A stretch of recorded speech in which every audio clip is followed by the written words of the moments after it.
What's going on, guys? Stefan here with you, S&E's Garage. It's a cold New Jersey night here. We got our wood stove here cranking, and today we're going to be working on our 2014 Honda TRX250.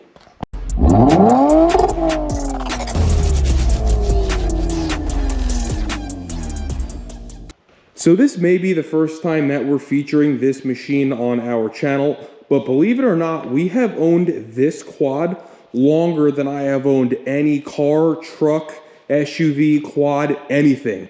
I was the original owner of this in 2014, and it is still here. And we're gonna go ahead and get it caught up on maintenance today. It's kind of been neglected. I'll explain why in a couple of minutes. But we're going to be doing a bunch of stuff to this thing in the next couple of days here. First and foremost, we are going to be changing the rear differential gear oil. That is in that case right there. We're going to be changing that. We are going to be changing the upgraded filter that we have in there. We're going to be using this air filter cleaner and then the oil to oil the filter to go ahead and make sure that it is filtering correctly. We're going to be replacing the engine oil, and we're going to be replacing the spark plug. So like I said earlier, this is the first quad that I ever purchased, and being that it was my first quad, I only went with a 250 because I thought it was going to be enough. And I very soon after purchasing it realized that it was very underpowered. So we modified the heck out of it to try to get some power out of it. We put an HMF full exhaust on it. I put a jet kit from DynoJet in there, modded the airbox, put a high flow UNI air filter in it, and it just didn't do enough for me. So at that point, I said, you know what, I'm not going to sell it, I'm going to lose money on it. So we gave this to my father-in-law, and it's been at his house for the past, it's got to be 10 years. And he really hasn't used it much. It's kind of sat. I don't think he's changed the oil since then. And it's got old gas in it. It still starts, it still runs, but the gas is a little old. He did store it with stable.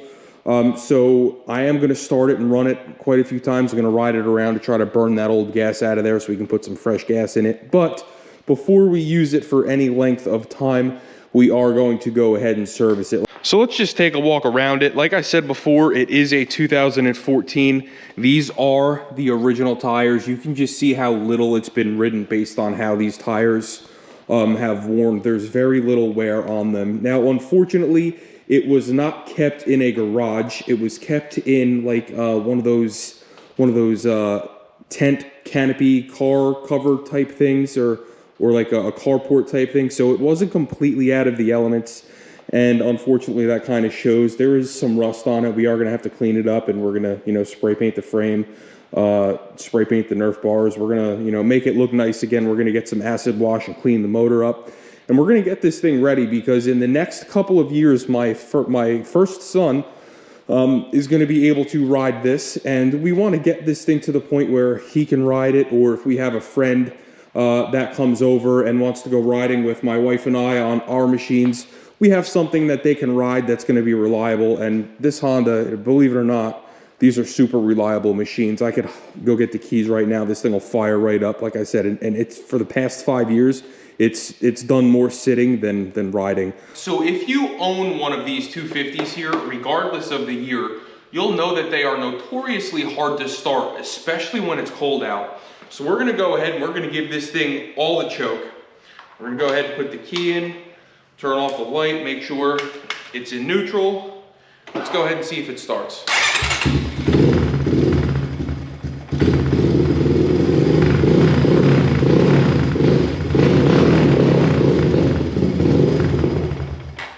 And it doesn't want to idle right now, like I said, because the engine's cold and we are indoors. So I don't want to absolutely gas us out here. But I just did want to show you that it does start and it does run. If it was warm out, it would idle. The thing idles great. Like I said, we have putted it around a little bit just to make sure that everything was good after we got it back. But we're going to go ahead and we'll start changing the oil now. So I'll bring you right over here. We're going to show you what we have to do. So the first thing you're going to do is you're going to locate the oil fill. That is this guy right here. What I like to do before I take the fill plug off is I'll just wipe any dirt and debris away from the fill plug. That way when I take this off, I'm not dropping any dirt into the engine, because that would not be a good thing. But I do just want to show you the oil. You'll see here that it's clean. It's not that dirty. It's not black. It's just, it's old, you know, thing's been sitting. Last time it was changed was, I believe, when I changed it, when I gave it to him. So it's got really old oil in it, but there's not a whole lot of hours on it. So now that we got this off, let's go ahead, let's get under the machine. I'll show you the drain plug. So the drain plug is going to be right there underneath that little hole in the skid plate, and it should be a 17 millimeter. There is a little crush washer there that you can replace if you would like. I'll leave one in the video description below. We don't have one, so we're just gonna reuse it this time, unfortunately. And for this engine, there is no replaceable oil filter. There is a centrifuge filter here in the clutch housing that you're supposed to remove, you know, the clutch housing and clean every so often, but this thing is nowhere near the hours that that you need to do that at. So we're not gonna worry about that. We're just gonna drain the oil and fill it back up. So let us go ahead and get our socket and ratchet and break that 17 millimeter loose and drain it. And what you're gonna see there is the old oil draining into the pan. Here is the drain plug, and there is the little washer on the end of it that we were talking about a little bit earlier. Let's just go ahead and let this get a nice complete drain here, and then we'll be back with you. So we went ahead and got a complete drain on this machine. Now it should take roughly 2 quarts. What I like to do, I like to put about 1 3/4 quart in. I'll start it up, let it run for a second, and then check it, and then top off as needed to get it perfect. What we're using here is some Valvoline ATV UTV 4-stroke motor oil. This is what I always like to use in this machine. It's done really well with it, especially considering it's been in there for as long as it has. But I will leave some of this in the video description below if you'd like to purchase it. And if you do purchase it from that link, it does help our channel, and we do greatly appreciate it. So let's go ahead, fill this up, and then we'll start it, check it, and I'll show you the level when it's done. All right, so like we said, there's about 1 3/4 quart in there. Let's just go ahead, throw this in, choke it.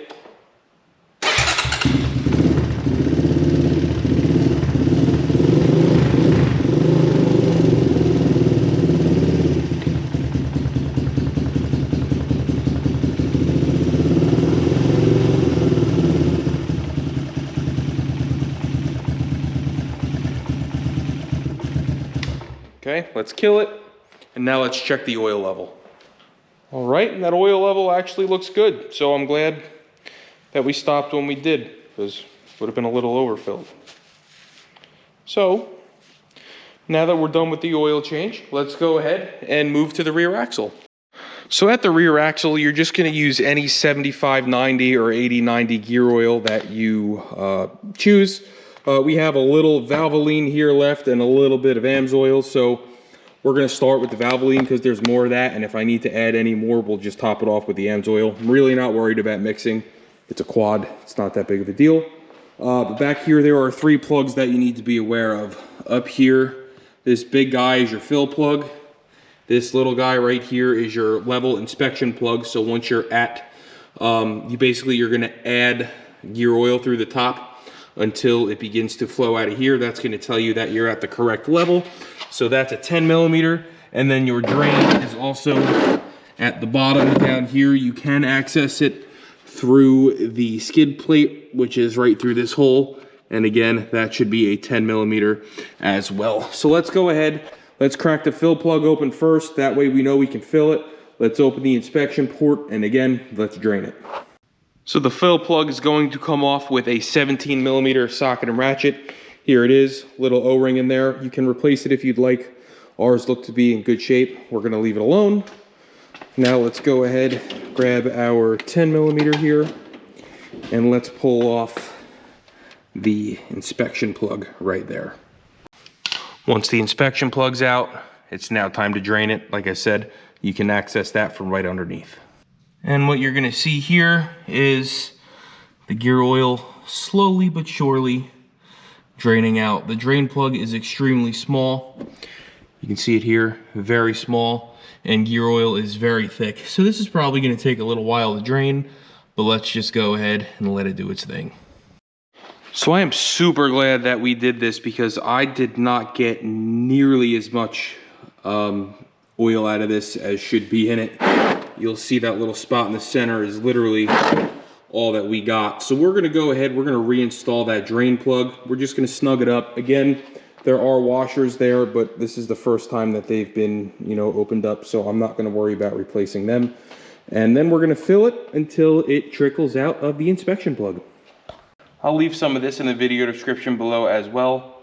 I like these packs that they come in because it makes adding the fluid a lot easier than if you have a big bottle in your way. And you'll see there it is trickling out of the fill plug. So let's go ahead and very quickly install that.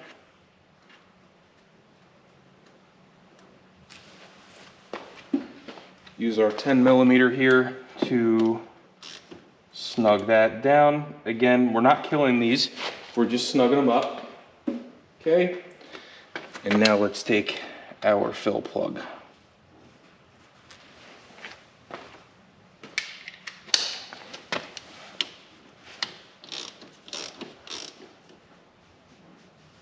And very quickly snug that up. And that's going to be it for the fluids on this machine. Next, we're going to go ahead and tackle the spark plug and the air filters. Like the other services on this machine, it's very easy to work on. The spark plug is right there. It's a single cylinder, so you're not doing multiple spark plugs, you're doing a single spark plug. So what I like to do before I remove it is I like to take some compressed air here and just make sure you blow any dirt and debris away from the plug. And then we're going to go ahead and pull the boot off of the plug like so. Now we can go ahead and remove it. So we're going to be using an NGK spark plug. It's going to be DPR8EA-9. If you live in a warmer climate or you're going to be using this in warmer temperatures, I believe it's like 40 degrees or higher, this is going to be the plug you're going to use. So we're going to go ahead and we're going to remove the spark plug. We're going to be using an 18mm socket. I believe it's a standard size, but I don't have the correct size. So that's what we're going to go ahead and use. I'll show you the old one once we get it out. We'll compare it to the new one and we'll drop it in. It is worth mentioning that this plug is pre-gapped. It's a copper plug. You won't need to gap it.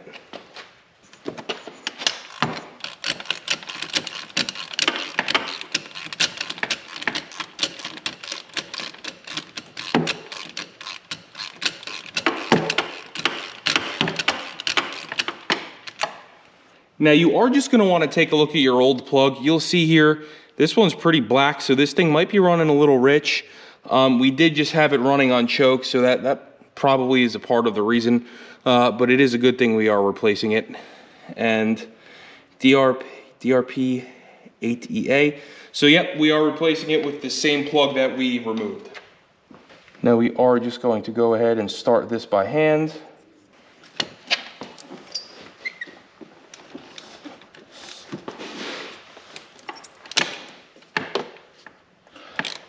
And once you're at this point, you're not going to murder this. You're just going to snug it down.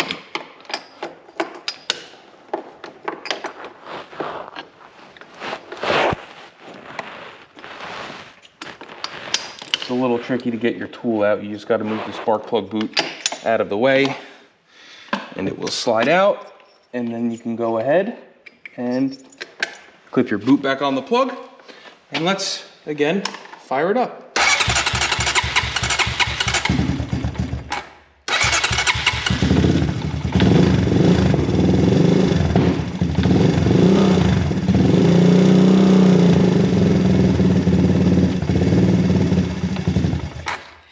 Like I said, it's freezing out right now and I didn't choke it. Let's choke it for a second here.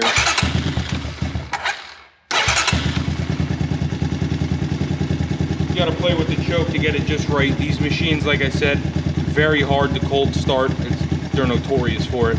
So like I said, we'll let it run for a few seconds here. It's gonna die on its own with the choke. And that's gonna be it. Now all we have to do, tomorrow we'll come out here. It's gonna be the same video, so it'll be 2 seconds for you. It'll be tomorrow for us. We're gonna go ahead, pull the seat, pull the air filter, and we're gonna show you how to clean it. So we ultimately decided to go ahead and replace this air filter. When we went to clean the old one, it started disintegrating. It's just foam. It happens. So I'll leave one of these in the video description below. We went ahead and oiled it real easy. Spray it down with the oil and kind of knead it in a little bit. You're probably going to want to wear gloves when you do it.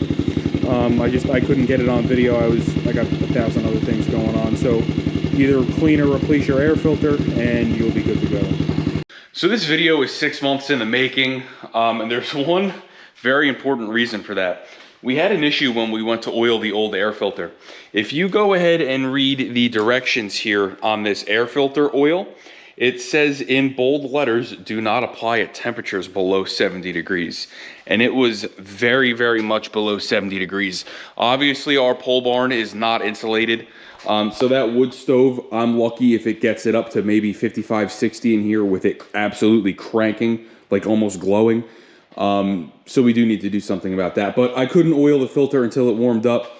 So that's what we went ahead and did. The filter's nice and warm. Let's go ahead and give it some choke. Fire it up. These things are always hard to start regardless.